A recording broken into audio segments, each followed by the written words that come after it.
Welcome to my channel Kathavadati. कहानी अच्छी लगे तो like subscribe share and comment जरूर करें। मेरी बिटिया बड़ी भाग्यशाली है। उसके पैर घर में पड़ते ही दिन दोगुनी चार चौगुनी तरक्की हुई। जब से मेरी दोनों बेटियां हुई तब से सब अच्छा होने लगा था।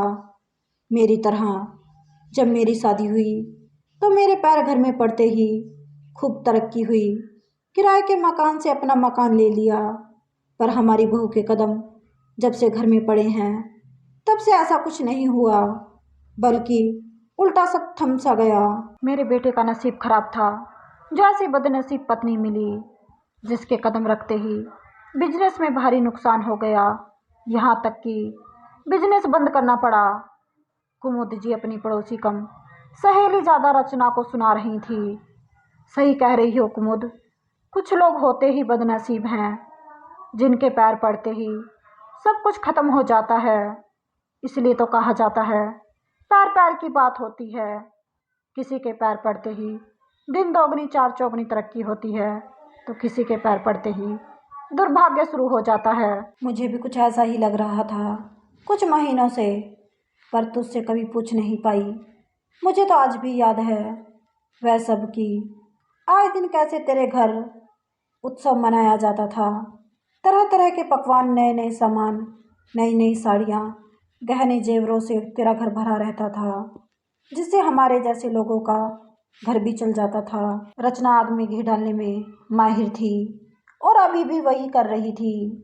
अब क्या करें रचना, जब किस्मत में ऐसी ही बहू लिखी थी जिसके पैर पड़ते ही हमारी गरीबी के दिन की शुरुआत हो गई। अब भगवान ही जाने और कितने रंग दिखाएगी इस बदनसीब के पैर। बहू को कोसते हुए कुमुद जी कहती हैं। कुमुद जी और रचना की सारी बातें अवनी के कानों में भी सुनाई दे रही थी, जिसे सुनकर उसकी आंखें भर जाती हैं और वह हॉल में बैठकर रोने लगती है। अभी दोनों अमर प्रेमी सखियों की वार्तालाप चल ही रही थी कि तभी वहाँ कुमुद जी के पति राधे श्याम जी आ जाते हैं और कुमुद जी और उसकी सहेली रचना की कुछ बातें सुन लेते हैं। अपनी बहू की इस तरह की शिकायत बाहर वालों के सामने सुनकर राधे श्याम जी कुमुद जी पर चिल्लाते हुए कहते हैं, कुंदन की माँ, यह सब शोभा नहीं देता।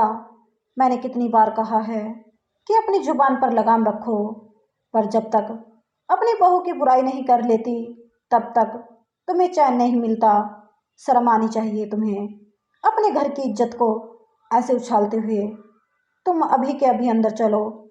फिर कुमुद जी का हाथ खींचते हुए अंदर ले जाते हैं जहां अवनी रो रही थी। बहू की आंखों में आंसू देखकर राधे श्याम जी कुमुद जी से कहते हैं, बस यही देखना चाहती थी ना तुम? कुंदन की माँ, अब तो कलेजे में ठंडक पहुंच गई होगी तुम्हें। राधे श्याम जी की आवाज़ सुनकर अवनी अपने आंसू पहुंचते हुए वहां से जाने लगती है। तभी राधे श्याम जी कहते हैं, यहीं रुको बहू, मुझे कुछ बात करनी है तुम दोनों से और खासकर तुम्हारी सासू माँ से। कुमुद जी राधे श्याम जी का गुस्सा जानती थी और उन्हें जब गुस्सा आता था तो किसी की नहीं सुनते थे, सबको खरी खोटी सुनाते थे। इसलिए आवाज़ धीमी करते हुए कुमुद जी कहती हैं, जी कहिए। जी कहिए नहीं, बल्कि तुम कान खोल कर सुन लो कुंदन की माँ। मुझे तुम्हारा इस तरह बात करना बिल्कुल भी पसंद नहीं है, वह भी मोहल्ले टोली की ऐसी औरतों से। मुझे तो ताज्जुब होता है तुम पर कुंदन की माँ, तुमसे ऐसी उम्मीद नहीं थी। अरे कोई कैसे किसी के भी सामने अपनी बहू की बेइज्जती इस हद तक कर सकती है। ऐसा कहते कहते राधे श्याम जी को कुमुद जी का हाथ पकड़कर अवनी के आगे खड़ा कर देते हैं और फिर कहते हैं, देखिए कुंदन की माँ, ध्यान से देखिए, कहाँ लिखा है कि वह बदकिस्मत है, या फिर हमारे आपके माथे पर कहीं लिखा है कि हम भाग्यशाली हैं? कहीं दिख नहीं रहा ना? आपने कैसे डिसाइड कर लिया कि बहू बदकिस्मत है? अरे कुंदन की माँ, हमारा अच्छा बुरा हमारे हाथ में नहीं होता, यह तो सब ऊपर वाले के हाथ में होता है। हम तो सिर्फ कर्म कर सकते हैं और वही कर्म हमारे भाग्य को अच्छा या बुरा बना सकते हैं।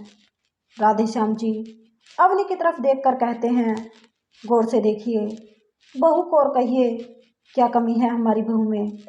सर्वगुण संपन्न है, सबका कितना ख्याल रखती है, सब कुछ होते हुए भी आप बहू को कैसे बदनसीब बोल सकती हो? बल्कि आपको गर्व होना चाहिए कि तुम्हारी बहू तुम्हारे बेटे के साथ कदम से कदम मिलाकर चल रही है।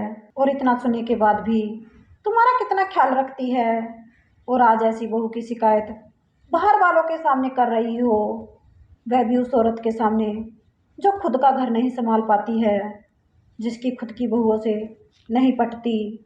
वह क्या तुम्हें अच्छी राह दिखाएगी? और दूसरी बात, बहू के कदम खराब नहीं हैं, बल्कि तुम्हारे बेटे को बिजनेस करना ही नहीं आता, इसलिए तो डूब गया धंधा पानी। अरे, जिसे अपनी यारी दोस्ती से फुर्सत नहीं, वह क्या बिजनेस की बागडोर संभालेगा? वह तो शुक्र मनाइए कि बहू ने उसकी बागडोर अपने हाथों में ले ली, वरना तो तुम्हारा बेटा और हम सब सड़क पर आ जाते।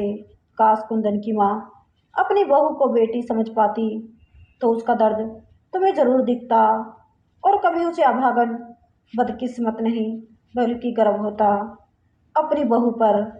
मैं तो कहता हूँ कि तुम सच में भाग्यशाली हो कुंदन की माँ, जो तुम्हें ऐसी बहू मिली है जिसने घर के साथ साथ तुम्हारे बेटे को भी संभाल रखा है। राधे श्याम जी के कहने पर कुमुद जी की आंखें शर्म से झुक जाती हैं और वह अवनी से माफ़ी मांगती हैं। मैंने तुझे पहचानने में गलती कर दी बहू, मुझे माफ़ कर दे। फिर अवनी को गले लगा लेती हैं।